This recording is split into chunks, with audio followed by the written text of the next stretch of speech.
예정하시고 작정하셨던 그 원약들이 있었죠. 그 원약이 메시아이신 주님을 통해서 우리 인류의 재해 문제를 해결해 주시기를 원하셨던 것입니다. 그래서 그 시기가 때가 되매 이사야 53장 10절에 보면 그의 영혼을 속죄 제물로 드리기에 이루며, 그런 말씀이 있잖아요. 이 말씀이 예수 그리스도를 의미하죠. 그렇다면 요 하나님께서 이제 미리 예시하시고 작정하신 그 말씀대로 누가복음 오늘 우리가 읽었던 이 말씀 속에 이제 누가복음 1장 2절에서 보면 그 당시의 대제사장들과 서기관들과 이 사탄의 틈을 타서 스승이신 예수님을 은 30에 팔게 된 가룟 유다와 함께 예수님을 죽이려고 하는 그 방도를 그들이 기회를 찾고 있었다는 거예요. 이 악한 계획을 비밀리에 그들이 의논했지만 성자 우리 하나님 주님께서는 이 사실을 알고 계셨습니다. 그래서 예수님의 공생애가 이제 몇 시간 남지 않았다는 것, 이것을 주님이 알게 되셨습니다. 그래서 주님은 이제 제자들과 마지막 이 땅에서의 이 만찬을 하시면서 식사 자리에서 제자들에게 내가 인류의 이 죄 문제를 해결하기 위해서 내가 십자가에서 죽게 될 것이다. 그래서 구속과 영생의 문제를, 이 구속의 문제를 해결하시겠다고 주님이 제자들에게 말씀을 하셨죠. 이 22장 여러분 22절에 보면 그런 말이 있어요. 인자는 이미 작정된 대로 가거니와. 예수님은 이렇게 이제 마지막 때가 왔고 죄인들을 구원해야 할 때가 오심을 주님은 알고 계셔서 이 제자들에게 이 중요하신 말씀, 내가 십자가를 지고 돌아가 죽게 될 것이다, 너희를 그래서 구원하고 영생으로 인류를 인도할 것이라는 것을 제자들에게 말씀을 이렇게 드렸는데 제자들은 이 예수님의 순환에 대해서 관심이 없었어요. 관심이 없고 그들은 예수님의 말씀을 귀담아 듣지 않았다는 것이요. 그래서 주님 면전 앞에서 목전에서 제자들이 뭐 합니까? 다투잖아요. 뭐 때문에 다투죠? 그들이 주님을 잘 섬겨보겠다고 다툽니까? 예수님과 함께 십자가를 지겠다고 다툰 것이니까요? 아니죠. 그 다툼이 뭐였습니까? 예수님이 볼 때 정말 기가 막히고 심장이 멈춘 슬픔에 젖을 수밖에 없는 그런 제자들의 이 모습, 그들은 생각하기를 예수님이 정권을 잡게 되면 자기들이 한 자리 얻어보겠다고, 그래서 굴림한 자리에 한번 이루게 되겠다고 그들은 그들 사이에 24절에 다 같이 해봅시다. 또 그들 사이에 그중 누가 크냐? 예수님의 마음이 어떻을까요? 이 누가복음 22장 24절에 보면 또 그들 사이에 그중 누가 크냐 하는 다툼이 있는지라, 났다는 것이죠. 여러분, 제자들은 중에 누가 크냐? 여러분, 사실은 도토리 키재기잖아요. 우리 인간이 무엇을 하나님 앞에서 한다고 큰 소리 치겠어요? 정말 우리 인생들이요, 하나님 앞에서 우리가 겸손하게 주님께서 말씀하실 때에 그 말씀에 따라 우리가 순종해야 할 텐데 제자들은 그렇지 못하고 누가 높은 자리, 좋은 자리, 명예와 권세를 얻을 수 있는 그 자리에 이룰까? 내가 더 예수님께 충성했지 않느냐? 내가 저 많은 일 했지 않느냐? 주님이 보실 때 나를 더 좋아할 거야? 하면서 자신을 높이려고 하는 이런 다툼이 일어났다는 거예요. 그런데 이 다툼은 이번이 처음이 아니지요. 여러분 마태복음 20장 20절과 20절을 보면 이런 말씀이 있어요. 그때에 세베대의 아들 어머니가 그 아들들을 데리고 예수님에게 와서 절하고 예수님에게 부탁했죠. 그렇게 예수님께서 자, 무엇을 원하느냐? 그랬더니 그 어머니 하는 말이 나의 한 아들은 주님께서 이 나라를 다스릴 날에 온다면 한 아들은 우편에 한 아들은 좌편에 앉게 해 주십시오. 물론 이 말씀이 누가복음 10장 35절에도 동일하게 나옵니다. 이 세베대의 아들 야고보와 요한이 주께 나와서 여짜오되 선생님 무엇이든지 우리가 구하는 바를 우리에게 하여 주시기를 원합니다. 예수님께서 이르시되 너희에게 무엇을 하여 주기를 원하느냐? 그랬더니 그들이 대답이 뭡니까? 여짜오되 주의 영광 중에 우리를 하나는 우편에 하나는 좌편에 앉게 해 주십시오. 야고보와 요한은 이렇게 높은 자리에서 무엇인가 자기들이 주님 때문에 한 자리 해보겠다. 그래서 이 일 때문에 제자들끼리 서로 분하고 화가 나서 서로 다투는 일이 이전에도 있었어요. 여러분, 우리 인생이 그런 것 같아요. 성경에 우리가 성경의 맥을 살펴보면 천사가 하나님께 도전했죠. 그러다가 사탄이 된 거 아닙니까? 그 사탄이 뱀에게 들어가서 여러분 하와를 또 속이죠. 그래서 이 뱀이 하는 말이 사탄이 들어가서 있으니까 사탄이 그런 거죠. 너희가 그것을 먹는 날에는 너희 눈이 밝아져 하나님같이 되어, 이 하나님같이 되라는 말을 듣더니 하와가 열매를 보니까 어떻게 됐어요? 먹은 짓도 보한 짓도 하고 탐스럽기도 하고 지혜롭기도 할 수 있고 그런 걸로 받아들인 거예요.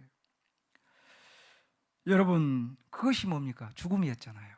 하나님 자리에, 하나님과 동등한 자리에 올리려고 하다가 모세의 여러분 그 누나하고 형 있죠, 미리암과 아론이 이런 말을 했어요. 그들이 이르되 여호와께서 모세에게만 말씀하느냐 우리에게도 말씀하지 않았느냐 하면서 그들이 모세를 하나님이 세우는 일꾼에 대해서 그들이 무시를 했죠. 그럴 때 어떻게 됐습니까? 미리암이 나병에 걸렸죠.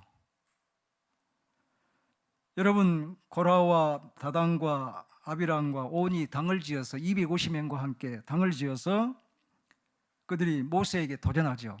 네가 우리의 왕이 되려고 하느냐? 하면서 도전합니다. 하나님이 어떻게 하실까요? 땅을 열어서 또 다른 불이 내려와서 모두 다 정리를 해버렸습니다. 여러분, 사도행전에 보면 12장에 보면 헤롯 왕이 날을 정해서 왕복을 입고 백성들 앞에서 연설할 때에 백성들이 크게 이르되 저 소리는 사람의 소리가 아니고 신의 소리다. 그렇게 하니까 이 친구가 하나님께 영광을 드리지 않고 자기가 그걸 받아들였죠. 어떻게 됐어요? 몸속에 벌레가 여러분 생겨서 그 벌레가 그를 갉아먹었죠. 죽었죠. 여러분, 인간은 교만하면 하나님께서 그대로 두지 않습니다. 꺾고 말죠. 꺾어요, 그들을. 그러므로 우리의 여러분 이제 본문으로 다시 돌아가서요. 이전에도 제자들 사이에 이렇게 서로 다투고 자리 다툼을 하고 정말 주님의 마음을 괴롭게 슬프게 어렵게 만들었던 거예요. 그런데 주님께서 십자가에서 죽으심을 알리시는 그 마지막 유월절 식사 자리에서 제자들은 다시금 이렇게 누가 크냐 이대하냐, 누가 권력을 잡을 것이냐, 이런 추악한 다툼을 주님께 보이셨던 것입니다. 주님께서는 말씀하죠. 세상에 야망에 집착해 있는 제자들에게 그래, 이방인의 임금들이나 주관자들이나 집권자들은 권세를 부리고 권세를 내세워서 그것으로 너희에게 만일에 사람들에게 명예 건세를 주고 자리를 주고 그가 나쁜 왕이지만 정왕으로 칭송을 받을 수가 있다. 성경의 말씀이거든요. 여러분 25절에 예수께서 이르시되 이방인의 임금들은 그들을 주관하며 그 집권자들은 의인이라 칭함을 받으나, 한 자리 주고 나쁜 일을 한 사람이라도 그 왕이 좋은 사람으로 의인으로 칭찬을 받고 칭송을 받는다는 거예요. 누가복음 22장 26절에 보면 그러나 너희는 그렇지 않으니 너희 중에 큰 자는 젊은 자와 같고 다스린 자는 섬기는 자와 같아야 된다. 여러분, 세상의 전통이나 관습이나 이 상식으로는 나이가 든 사람이 지위가 높은 사람의 이치에 큰 자로 대접을 받고 우대를 받고 여러분 접대를 받고 할 수 있어요. 오늘 제가 태어났어요. 처음으로 이렇게 대접을 좀 받았습니다. 청라은혜교회 오니까 제가 이게 지금 붕 떠 있는 것 같아요. 의절을 전사님들하고 우리 집사님들 하시는데요. 제가 몸둘 바를 몰랐습니다. 내가 예수님이 받아야 할 내가 지금 의전을 받고 있지 않는가. 제가 지금 두렵고 떨립니다. 지금 마음이. 이런 예우를 받아보기는 처음이거든요. 그래서 감사합니다. 이제 나쁘다는 게 아니고 너무 후한 대접을 해줘서 내가 지금 마음이 떨리다 그 말입니다. 여러분, 그러나 여러분 세상 사람들은 그렇게 할 수 있다는 거죠. 그러나 하나님의 나라는, 하나님의 교회는, 믿음 안에서는, 성도의 관계에서는 앞섰다고 생각한 사람이, 연장자라고 여겨지는 사람이, 앞선 직분자가, 먼저 세움을 받는 일꾼이, 부름을 받는 일꾼들이 오히려 젊은 사람을 섬기고 그들에게 헌신하고 봉사하는 그 섬김의 자리를 차지하는 것이 하나님의 교회라는 거예요. 그래서 너희 중에 큰 자는 젊은 자와 같고 다스리는 자는 섬기는 자와 같다.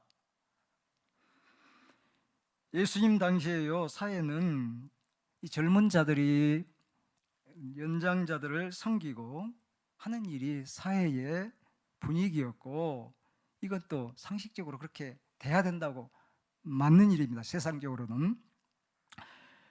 그러나 마태복음 20장 25절 예수님께서는 제 아들을 불러다가 이르시되 이방인의 집권자들이 그들의 임의로 주관하고 그 교관들이 그들에게 권세를 부린 줄 너희가 알거니와, 26절에 보면 너희 중에는 그렇지 않으니 너희 중에 누구든지 크고 작은 자는 너희를 섬기는 자가 되고, 마태복음 20장 20절에는 너희 중에 누구든지 으뜸이 되고자 하는 자는 너희의 종이 되어야 하리라 하면서 주님은 연장자가 젊은이들을 섬기는 세계, 나라가 하나님의 나라라는 거예요. 하나님의 나라라는 거예요. 주님은 이것을 알리셨습니다. 우리 주님께서는 이렇게 누가 크냐 하는 다툼을 하는 제자들에게 정말 답답한 마음으로 목소리로 아마 말씀하셨을 거예요. 얘들아, 들어보렴. 앉아서 먹는 자가 크냐 섬기는 자가 크냐? 앉아서 먹는 자가 크지 않느냐? 맞죠? 그러나 우리 주님은 아니었어요. 여러분이 앉아서 먹는다라는 말이요, 이 헬라 언어에 보면 아나케이 메노스거든요. 이 말은 뭔군이 의자에, 안락 의자에 앉아서, 기대에 앉아서 좀 이렇게 권위 있게 앉아서 먹는 사람이 크다. 그래서 그 말이거든요. 여러분, 그래서 안락 의자 상석에 앉아서 하인들의 서빙을 받고 서비스를 받는 그 이치가 큰 자고 큰 인물이 맞지요. 그러나 나는 그렇게 생각하지 않았다, 나는 그렇게 살지 않았다는 것이 주님의 말씀이에요. 하나님의 나라에 높은 자, 으뜸이 되고 큰 자는 섬김을 받고 높임을 받으며 높은 지위에 오르는, 먼저 어디에서나 그 오르는 자는 먼저 어디에서나 섬기는 자, 낮은 자세에서 섬기는 자가 바로 높은 자다 이거죠. 그래서 얘들아, 앉아서 먹는 자가 섬기는 자가 크냐? 앉아서 먹는 자가 아니야. 그러나 나는 섬기는 자로, 따라합시다. 너희 중에 있다는 거예요. 주님은 여러분 스승으로서, 납비로서 구원의 성자의 그 하나님, 하나님의 본체이신 그분이 섬기는 삶을 사셨고 살려고 노력했고 그렇게 사셨습니다. 우리 메시아이신 주님은 섬김의 삶을 사셨는데요, 이 세상에 오실 때에 인간의 몸을 입고 왔잖아요. 여러분, 그게 가장 섬김 중에 섬김이 그게 아니겠습니까? 이 섬김의 본을 낮은 자세로 보여주셨어요. 인간의 몸을 입고 온 거. 그래서 주님은 이 십자가를 지실 때에 얼마나 여러분 낮은 자세의 고통을 당했습니까? 사람들이 조롱하고 희롱하고 비방하고 침뱉고 주먹으로 치고, 하인들은 손바닥으로 예수님의 뺨을 때리기도 하고 갈대를 꺾어서 머리를 치기도 하고 침을 뱉고 옷을 벗겨서 만인 앞에 완전히 저와 여러분 때문에 완전히 부끄러움을 당하신 그 낮아지심, 그 고통, 모욕 주님이 다 당하셔도요, 주님 높은 자리 생각지 않았잖아요. 구원의 주님께서는 낮은 자리에서 구원을 인류에게 주시기 위해서, 우리 개개인에게 주기 위해서, 또 우리 저와 여러분이 당해야 할, 개개인이 당해야 할 그 고통과 어려움을, 환난을 주님은 담당해 주시는 낮은 자세의 자리에 우리 주님은 계셨던 것입니다. 우리 주님, 메시아이신 주님은 결코 높은 자리에 앉으심을 기대하지 않았어요. 원치 않았습니다. 주님께서는 우러러보는 자리, 대우받고 대접받고 우대받고 그런 자리를, 따라합시다, 탐내지 않았습니다. 탐내지 않았어요. 욕심내지 않았어요. 욕심부리지 않았습니다. 그렇게 해본 적이 한 번도 주님은 없습니다. 빌립보서 여러분 2장 5절과 그 7절 사이 보면 우리 주님의 마음이 무슨 마음일까요? 너희 마음에 이 마음을 품으라. 곧 그리스도 예수의 마음이니 그는 근본 하나님의 본체시나 하나님과 동등됨을 취한 것으로 여기지 아니하시고 오히려 자기를 비려 종의 형체를 가지사 사람들과 같이 되셨고 사람의 모양으로 나시사 자기를 낮추시고 죽기까지 복종하셨으니 십자가에 죽으심이라. 여러분, 주님께서는 특별히 요한복음 13장에 보면 섬김의 모범을 보이셨죠. 식사하고 있는 도중에 주님이 나가셔서 대하에 물을 담아다가 허리에 수건을 두르시고 제자들의 발을 씻으시고 그 발을 또 닦아주시는, 여러분, 섬김의 본을 우리 주님이 보이셨어요. 주님께서는 오직 천국의 복음을 위해서, 하나님의 그 나라를 위해서, 저와 여러분의 구원을 위해서 주님은 이렇게 낮은 자리를 항상 말석을 선택했다는 거죠. 항상 말석. 그러나 교회는 말석 선택하면 안 됩니다. 앞에 앉아야 돼요. 저 뒤에 앉으려, 물론 아이들이 있고 이제 불편하시면 뒤에 앉아야 되지만은, 지금은 거리 두기를 해야 되니까 이제 그렇게 해야 되지만은, 교회는 일찍 와서 앞에 와서 앉아서 예배드리고 찬양하고 기도하고 좋은 거죠. 다른 분 다 안 보여요. 앞에 계신 분들만 보여요.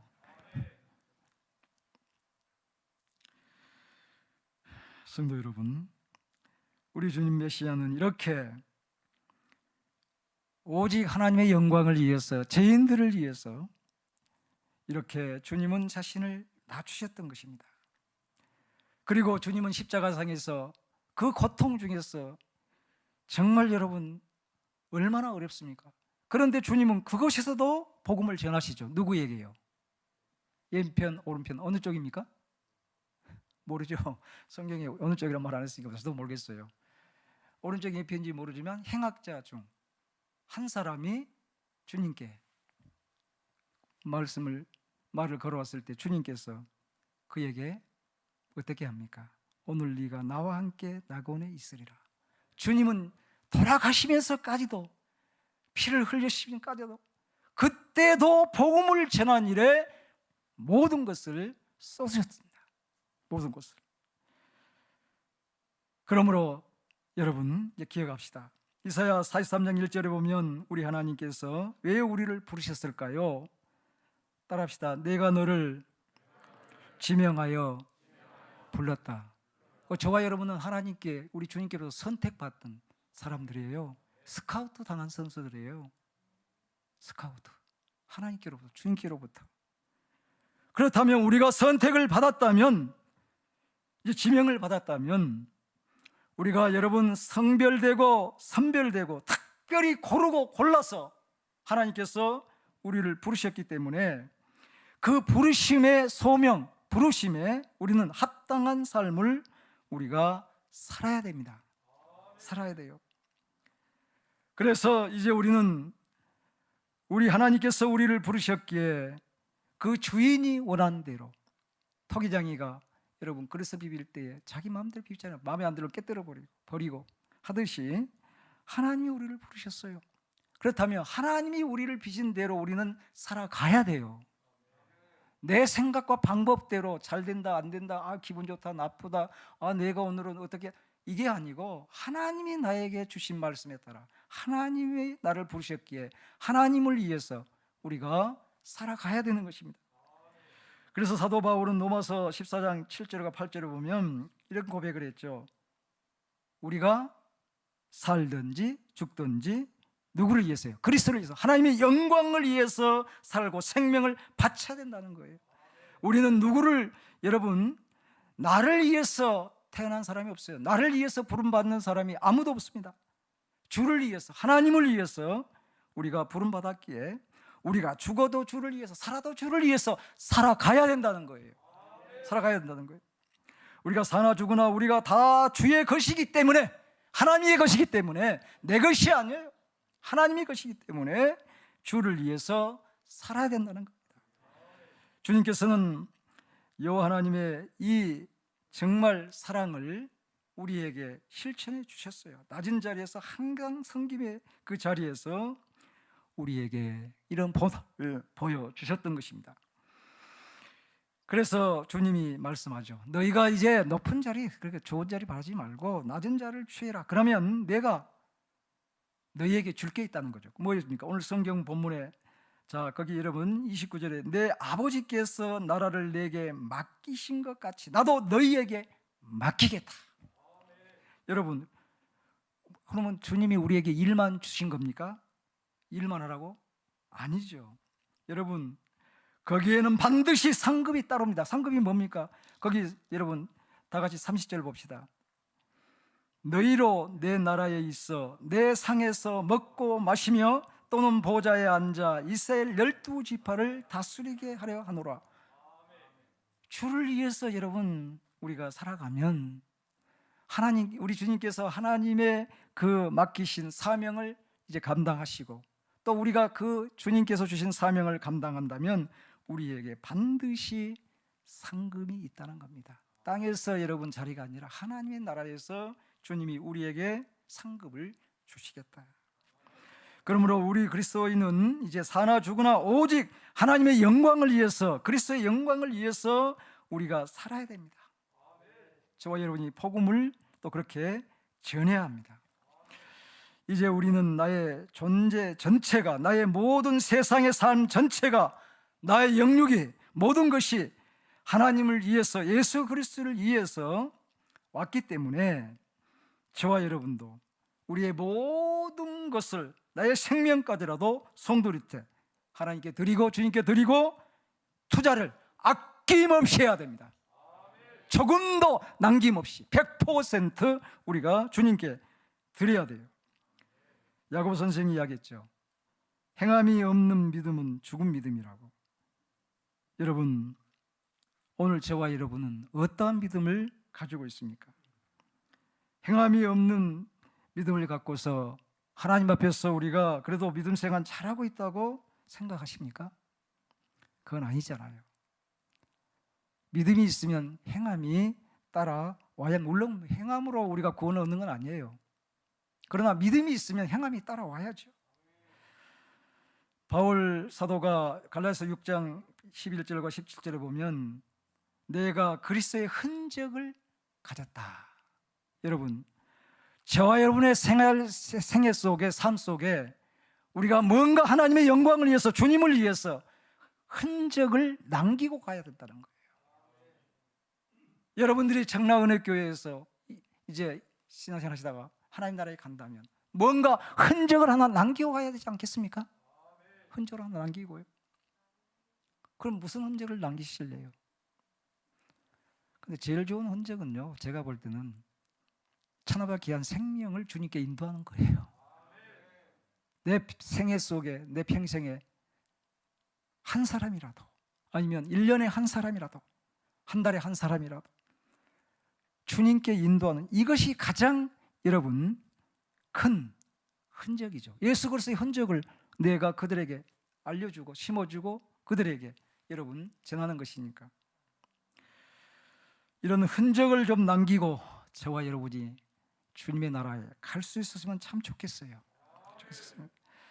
이제 사도행전 1장 58절에 너희가 권능을 받고 예루살렘과 온 유다와 사마리아와 땅 끝까지 이르러 내 증인이 되라는 주의 이 말씀, 이 명령, 저와 여러분이 가지셔야 됩니다. 그래서 그리스도인다운 평가를 누구에게 드려야 될까요? 주님께로부터 드려야 될까요? 네가 잘했다, 그래서 주님께 평가를 드려야지 사람에게 평가드리는 건 아무것도 아니에요.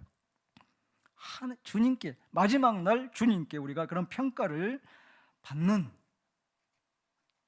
저와 여러분이 돼야 되겠습니다. 설교는 끝났어요.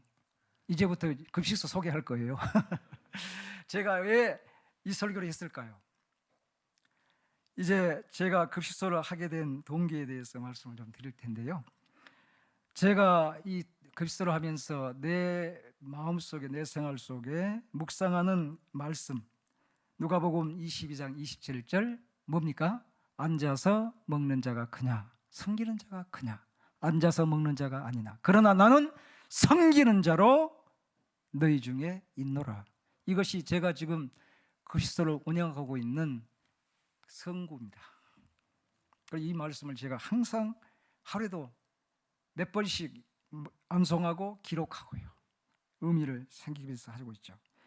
사실 개척은 2005년 이제 1월달 그때부터 시작을 해서요, 인천에 가장 낙후된 이 동구에 있는 성림 사동, 지금 거기 그 성림 휘원시 아파트가요 있는 곳이 가장 인천에 어려운 사람들이 살았습니다.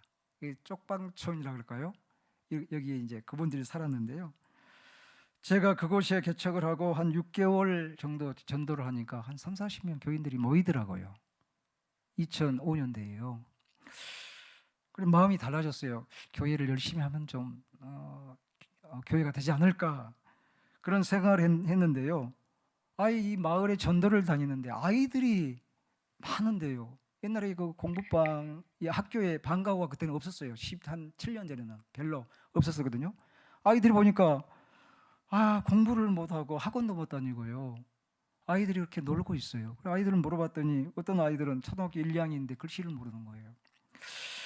그래서 어떻게 할까 생각하다가 기도하고 결정했습니다. 성도님들에게 죄송하지만 다른 교회로 좀 등록해 주십시오.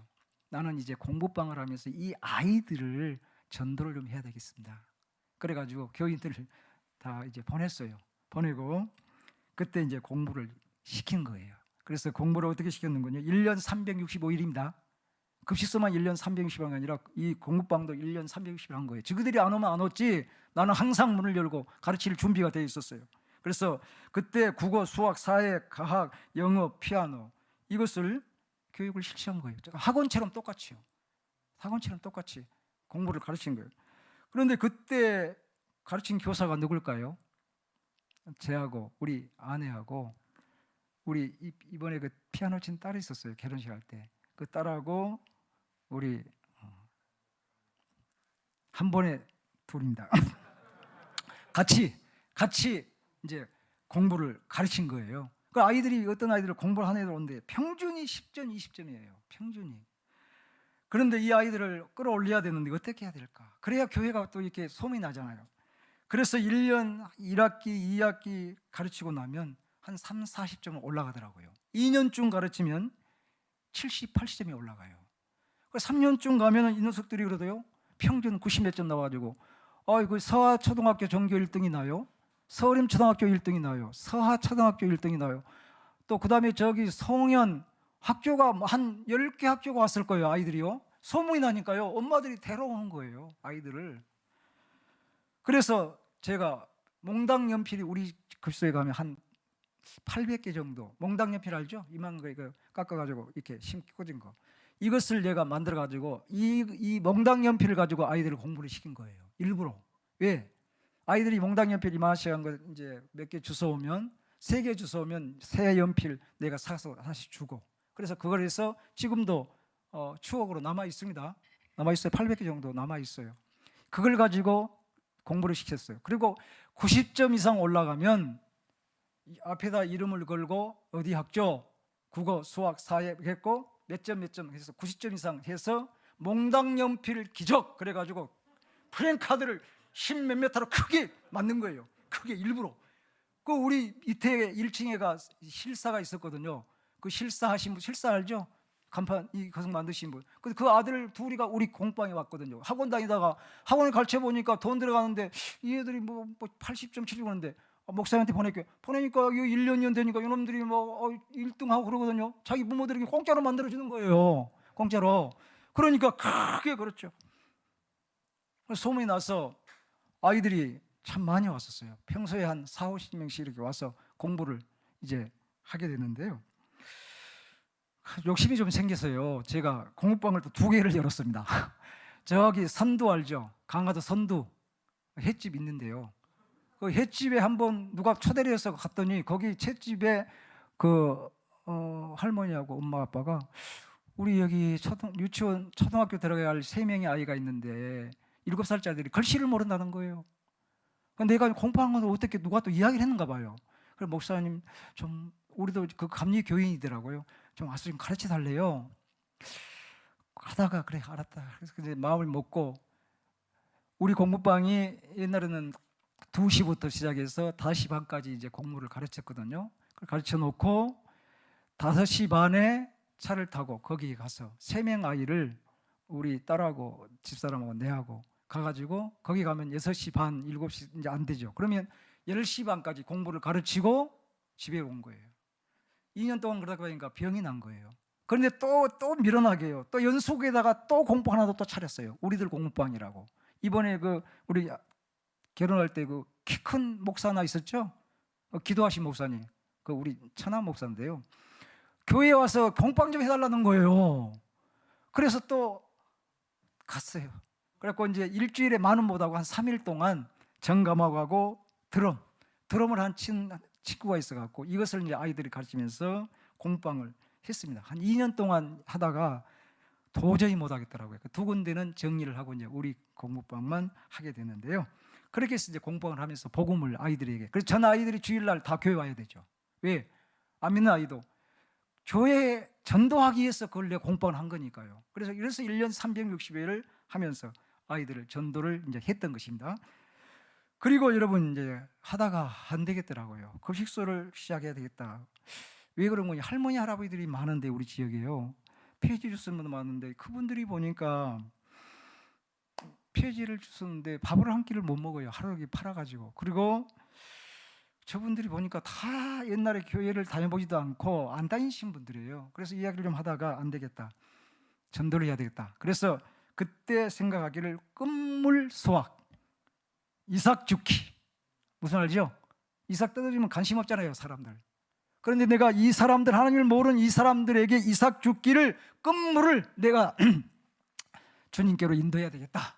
그래서 급식소가 시작된 거예요. 그래서 여러분 이들에게 어떻게 하면 될까? 밥을 줘야 되겠다. 뭘 줘야 올 거 아니에요. 배가 고프니까. 그래서 밥을 줘야 되겠다. 그래서 이제 밥을 주려고 생각을 하고요. 기도를 한 며칠 하고요. 기도 많이도 안 했어요. 며칠 했습니다. 죄송합니다. 제가 목이 쉰 것은요. 이 자는 시간이에요. 제가 6시면 잠을 자거든요. 3시 반에 밥을 해야 되니까. 그래서 목이 쉰 겁니다. 그래서 이제 어떻게 하면 될까? 글서를 시작하기 전에 기도 한 며칠 하고 살짝 떠봤어요. 누구에게요?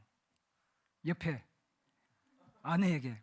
여보, 우리 급식소를 하고 전도를 하면 어떻겠어? 이삭 죽기 끝물 수확 좀 하면 어떻겠어? 그랬더니 우리 집사람이 뭐라 한 줄 아십니까?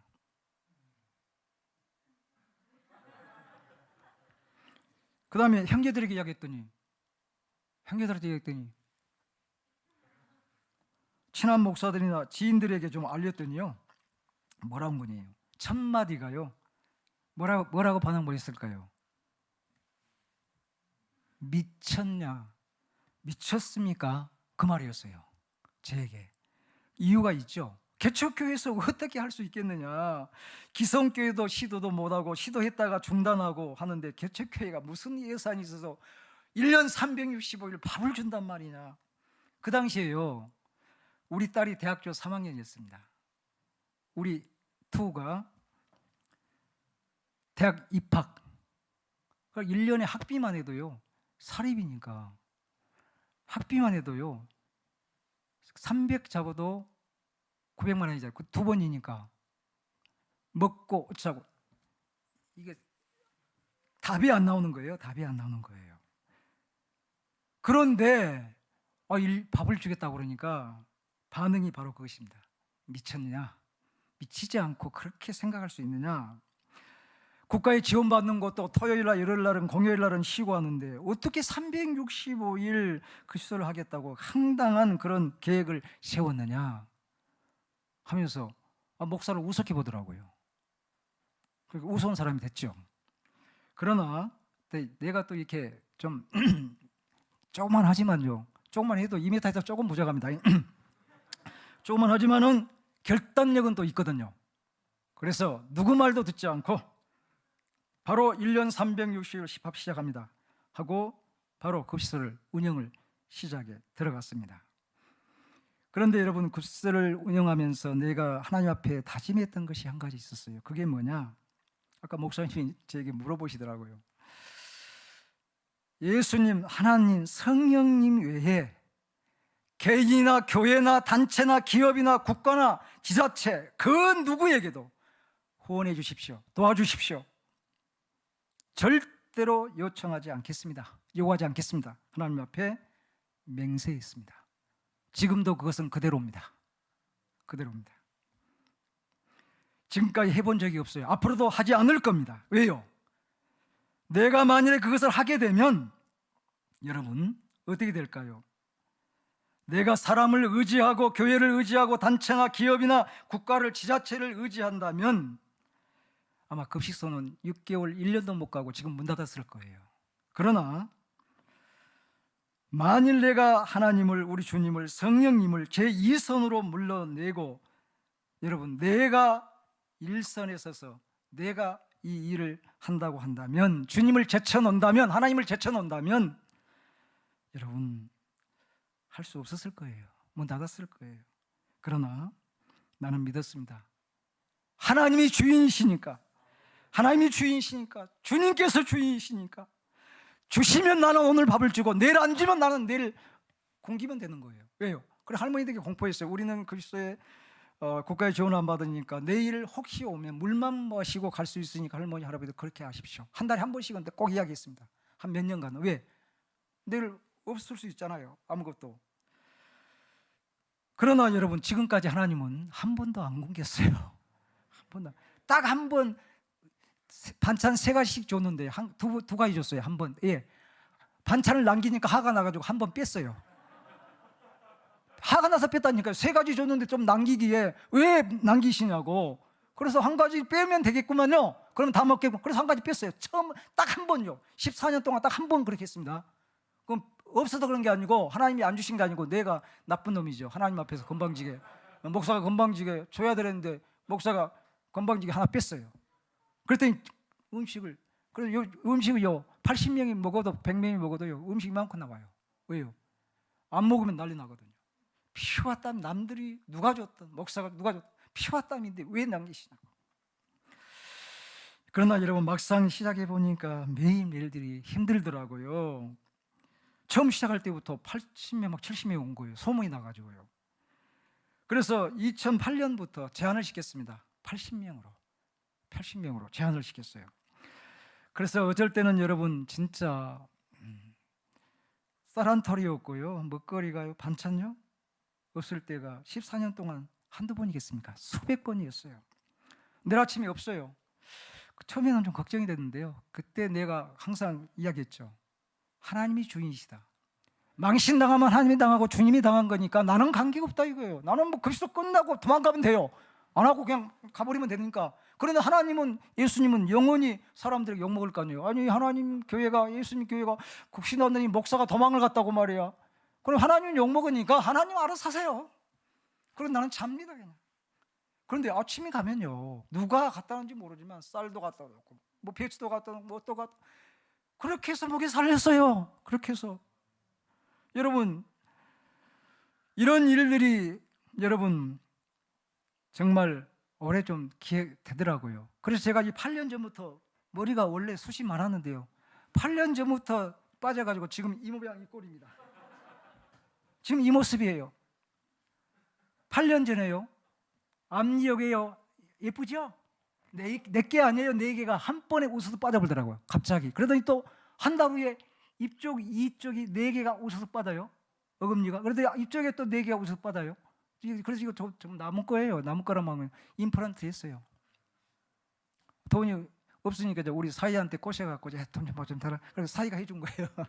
우리 아들들이 좀 모아서 보태주고 그래서 이제 한 건데요. 예쁘잖아요. 예쁘잖아요. 여러분, 어떤 면에 하나님께서요 하시게 되더라고요. 좀 힘이 들지만. 그래서 어려운 시기를 이기기 위해서 여러분, 바울 사도가 뭐 했죠? 복음 전할 때 천막 일을 했잖아요. 저도 공부방을 이렇게 운영하면서 책을 한 2만 5천 권, 3만 권의 책을 가지고 있었어요.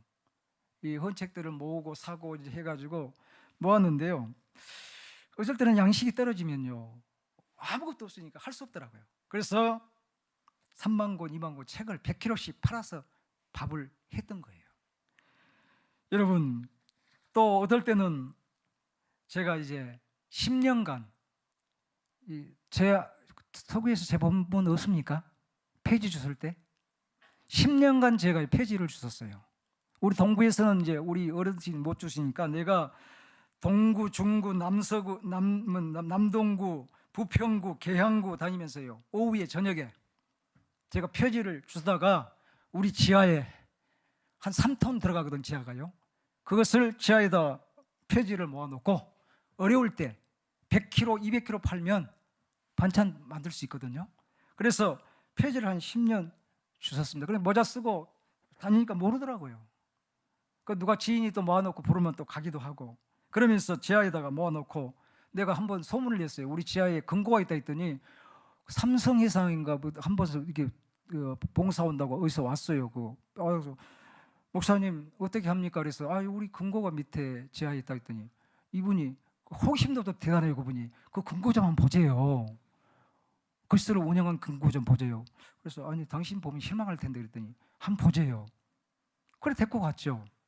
데리고 가다가 나는 키가 크니까 안 닿는데 그 양반은 키가 내보다 더 크다 보니까 부딪힌 거예요. 그런데 버스에 들어오더니 아니 목사님 썩은 냄새가 난대요. 폐지가 좀 오래되면 뜨잖아요. 그러니까 그랬더니 아니 목사님 폐지만 있는데, 그래서 이것이 근거예요. 현찰이에요, 현찰. 딱 갖다 팔면 바로 돈 주니까요. 바로 현찰을 주니까. 그때는 가격이 120원 나갔어요. 좋았어요, 가격이. 요즘은 60원이지만 모르죠. 폐지가 얼마인지 모르죠. 60원이에요 요즘에요. 할머니도 매일 오는데 물어보죠. 할머니 오늘 얼마 받았어요? 몇백 원 벌었어요? 물어보니까요. 시간이 다 돼가네요. 5분만 하고 마쳐야 되겠네요. 아무튼 여러분, 그렇게 해서 이제 그리스도를 운영해 왔습니다. 그때 참 형제들에게, 저희 형제들이 많아요. 10명이에요. 아들, 딸이 우리 어머니가 낳은 게 8이 살았고 이제 둘을 죽었지만요. 여기 인천에 장로님 계시고 안수집사님 계시고 권사님 계시고 또 형님들이 다 이제 직분자들이니까요. 그래서 참 형제들에게, 자녀들에게 많은 좀 고통을 준 것은 사실입니다. 그러나 주님의 일이니까 기쁨으로 하고 있는 거죠. 그래서 이 어려울 때마다 제가 생각하는 구절들이 몇 개 있어요. 성경 구절들이. 마태복음 6장에 나오는 공중의 새를 보라. 심지도 않고 거두지 모아주지 않아도 너희 천부께서 먹이시지 않느냐. 하나님이 책임진다는 거예요. 광야에 40년 동안도 여러분 메추라기 만나 생수를 바위에서 열어서 주셨잖아요. 오병이어 기적 5개, 2개 가지고도 5,000명, 또 많은 그 가족들, 그리고 남는 조각 엄청나잖아요. 조지 물러라는 그 우리 고아 아버지 알죠? 그 기도로 먹여 살렸잖아요. 그건 저는 정말 하나님께서 이런 것들을 기억하게 하면서요, 정말 이렇게 지금까지 버텨왔습니다. 그러나 한 가지 참 우리 그 어르신들이 무심하더라고요. 그리스도에 오신 분들이 3년 동안 교회를 한 번도 안 와요. 주일날은 딱 와가지고 저기 숨어 있다가 예배 끝나고 나면 오는 거예요. 밥 먹으러. 그래서 3년 동안요, 입을 탁 닫고 있었어요. 제가 왜 목사가 지금 우리한테 하나님 믿으라고 밥 준 거라고 이렇게 소문이 딱 들어요, 처음부터. 그래서 3년 동안 말 안 했습니다. 제가 3년 동안 버버리가 된 거예요. 듣지도 않고. 딱 3년 후에요, 이제 볼볼 끓더라고요. 목사가 밥을 3년 동안 해주는데 세상에 안 나와. 그래서 할머니들 한번 모아놓고요, 할머니 내일부터는 주일날부터 예배 드리고 식사하겠습니다. 그랬더니 처음에는 1명 오고 2명 오고, 한 달, 2달, 6개월 가니까 10명. 이 코로나 오기 전에는요 100명에서 120명 주일날 예배 드렸습니다. 식사하러 와서 식사하기 전에 예배 드리고, 장소가 20평밖에 안 되니까 좁으니까 문 3군데 열고 게으르고 열어놓고 밖에 앉아서 예배를 드려요. 처음에는 그렇게 못 드렸죠. 동네 사람들이 엄청나게 반대가 심해가지고요, 그걸 못 했습니다. 그러나 지금은 이제 다 그렇게 하고 있습니다. 여러분, 물론 이 복음을 전하면서 또 장애물들이 참 많이 있더라고요. 내가 3번 이사했습니다. 전세 살았더니 쫓겨내더라고요. 시끄럽고 이 동네 사람들이 쫓겨내서 나갔고, 또 한 군데 갔더니 반대가 얼마나 심한지. 근데 이번에 간 데는 더 심했어요. 지금 하고 있는 곳은 갔더니 술꾼이 바로 옆집에, 우리 앞집에 아저씨가 술을 한 5번 먹고 와서 땡깡을 놓고 경찰에 불러서 난리가 나고, 내보고 뭐라 하는지 아십니까? 저 목사가, 미친 목사가 들어왔고 우리가 이렇게 고통을 당한다면서 집값 떨어졌다고. 그래서 내가 그 건물을 사놓고 3개월 전부터요 계약을 해놓고요, 매일 가서 하루에 2번씩 청소를 했습니다. 50m, 50m, 30m 청소를 2번씩 했어요. 그랬더니요, 한 3개월 하고 나니까 동네에 소문이 났어요. 아니, 이 목사가 오더니 뭐 우리 동네가 반짝반짝 빛이 난다네 하면서, 제게 이제 인사도 하는 사람들이 인사를 하면서요, 고생하십니다 하면서, 그러면서 여러분 마을 사람들이 전도가 돼가지고 지금은요, 우리요 옆집에 뒷집에 천지가 나가신 할머니, 앞집에 뒷집에 쌀집 할머니 다 우리 교회 나옵니다. 우리 교회 옆에가 감리교회가 붙어 있어요. 감리교회가 붙어 있거든요. 거기는 이제 한 8년 됐고, 나는 이제 들어간 지 이제 2년째 되잖아요. 근데 그분들이 다 우리 교회 와요. 그래, 그분들이 누가 와서 막 소리치려고 하면 그분들이 딱 막아버리는 거예요. 아이고, 시간 다 됐네요. 목사님 어떻게 10분만 더 할까요? 네, 목사님 허락받고 해야죠. 그래서 여러분, 청소를 했더니 눈이 오면 제가요 10집, 11집을 씁니다. 앞을 다. 왜요?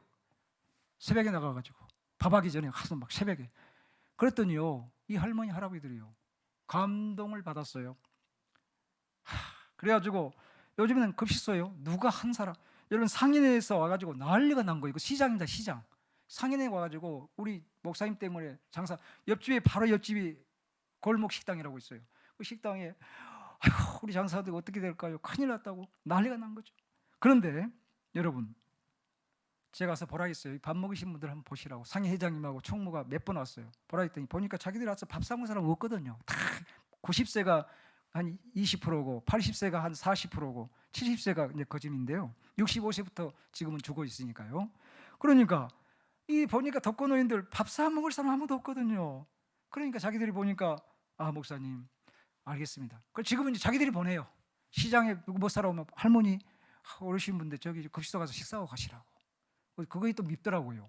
그나마 지금 100명이 표를 줘갖고 복잡해 죽겠는데 보내니까 또 미운데요. 아무튼 그러면서 여러분, 사람들의 마음들이 이제 돌아섰게 됐고요. 그런데 한 가지, 그 자치회장님하고 그 회장님이 와가지고, 아니 목사님, 이사 온 지가 6개월이 됐는데 왜 교회 간판이 구이 생선집, 얼음집 그렇게 그대로 있냐고 그러더라고요. 그래서 왜요? 그랬더니, 아니 목사님 이사를 왔으면 무슨 뭐 급식사라든지 교회라든지 붙여야 될 거 아니에요. 그랬더니 반대가 심해갖고 못 붙였어요. 사실은 미안해, 붙이게 되면 오히려 이제 더 싸우자 할까봐 안 붙인 거예요. 물론 이제 돈도 없었고요. 간판이 비싸더라고요. 그 4개가 붙어 있거든요. 그러니까 간판이 이게 한 개가 어떤 거 뭐 150만 원 뭐 그러니까 할 수가 없잖아요. 그 돈도 없었고 이제 그들이 하도 이제 이렇게 불만을 가지니까 안 붙이고 놔뒀어요. 그랬더니 하루는 왔어요. 목사님, 우리가 좀 실시일반해서 해줄 것인데 기다려 보세요 그러더라고요. 그랬더니 한 달, 2달, 3달, 4달 가도 소식이 없는 거예요. 그럼 간판을 못 붙이 그 집 1년간을 그 집 놔둔 거예요. 그대로 생선집 이렇게 이런 식으로요. 그랬더니 여러분 그들이 모아가지고 한 1년쯤 되니까 왔더라고요. 간판을 해주고 간판이 까맣니다. 간판이 밤에는 안 보여요. 어떻게 까만색으로 갖고 왔더라고요. 안 보여요 간판이요. 그런데 여러분 그들이 다 해줬어요. 할머니도 올라가는 이 계단도 깎아내고 자기들이 뭐 이렇게 해주고 다 해준 거예요. 그러면서 그들이 이제 협조의 사람들로 바뀌게 된 거예요. 여러분 그 아까 이야기했죠. 설권 아저씨 한 번은 그래요. 내보고 목사님 죄송합니다. 내가 술만 먹으면 개입니다. 그러면서 찾아왔어요. 우리 집사람은 우리 딸하고 일하고 있는데 내하고 일하고 그러면서 그래서 목사님 나도 한번 봉사 올게요 그래요. 그런데 1년이 한 달 가도 돌아가도 1년이 가도 봉사를 안 와요. 그럼 하루 보니까 일을 안 하고 자기 집 앞에 놀고 있더라고요. 그래서 그 여름이 넣는 사치만 있고 그래서 내가 갔어요. 막 뛰어가고 이리 와봐요 그랬더니 왜 그래 지금 할머니들 밥 주려고 그러는데 사람이 없어요. 봉사 좀 해요. 그랬더니 옷 입고 나서 옷 입고 하면 안 올 수 있거든요. 괜찮다고 말이야. 괜찮다고 울터면서 괜찮으니까 오라고 그러고 시켰어요. 그걸 밥을 나눠주고 나서 뭐라는 군요. 목사님 밥을 나눠주니까 자기 마음이 뜨거워졌대요.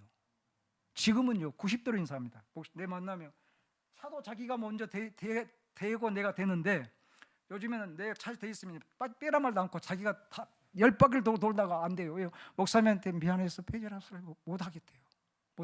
왜요? 이제 알게 됐어요.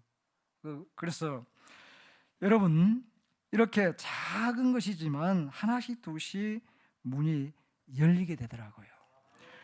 이제는 한 가지만 더 하고 마치겠습니다. 사역하면서 가장 힘들고 속상했던 일들이 있어요.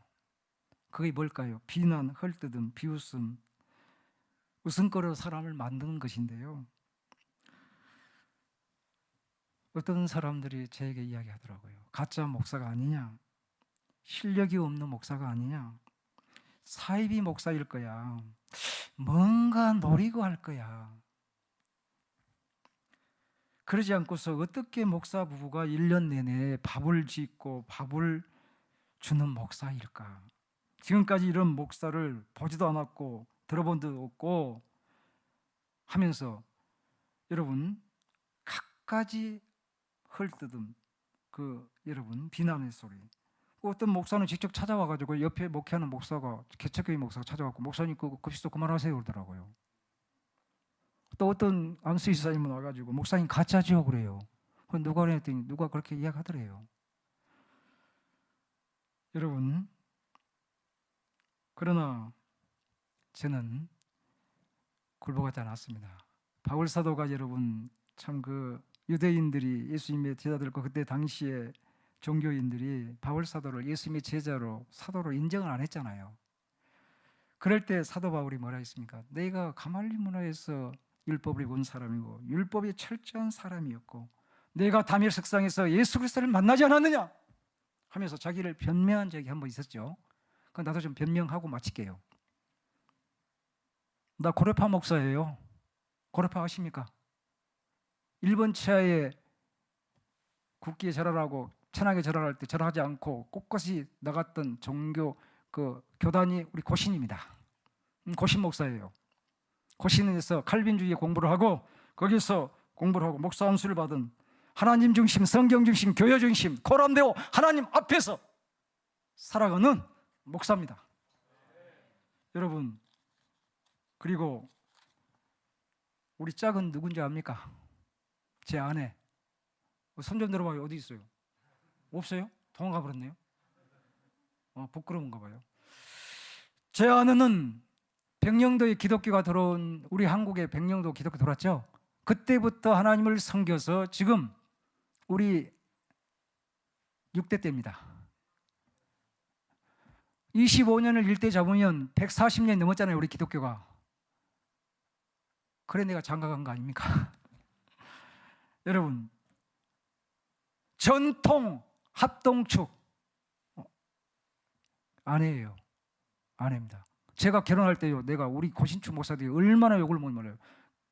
네 말이야, 고신축 목사가 어때 합동축 처냐고 결혼을 해? 제가 변질됐네? 제가 결혼한 지 이제 한 40년 됐거든요. 우리 고신 뼈대만 남는 교단인데 그런 교단 목사입니다. 밥을 하고 매일 1년 300명씩 밥하고 있으니까 그렇게 사람을 우습게 보더라고요. 그러나 정상입니다. 정상이에요. 말씀을 이제 말씀 맺는 게 아니라 제가 이제 우리 그리스도의 소개를 맺겠습니다. 여러분에게 꼭 기도의 부탁을 좀 드리려고 합니다. 코로나19가 때문에 참 저도 흔들릴 때가 있더라고요. 흔들리지 않고 복음을 전할 수 있도록 좀 기도해 주시고요. 매일 도시락을 제가 오다 보니까 할머니들이 줄 서 있어요. 그러다 보니까 이 사람들이 신고를 합니다. 경찰도 아이고 여기 구청에 시청에 신고를 해요.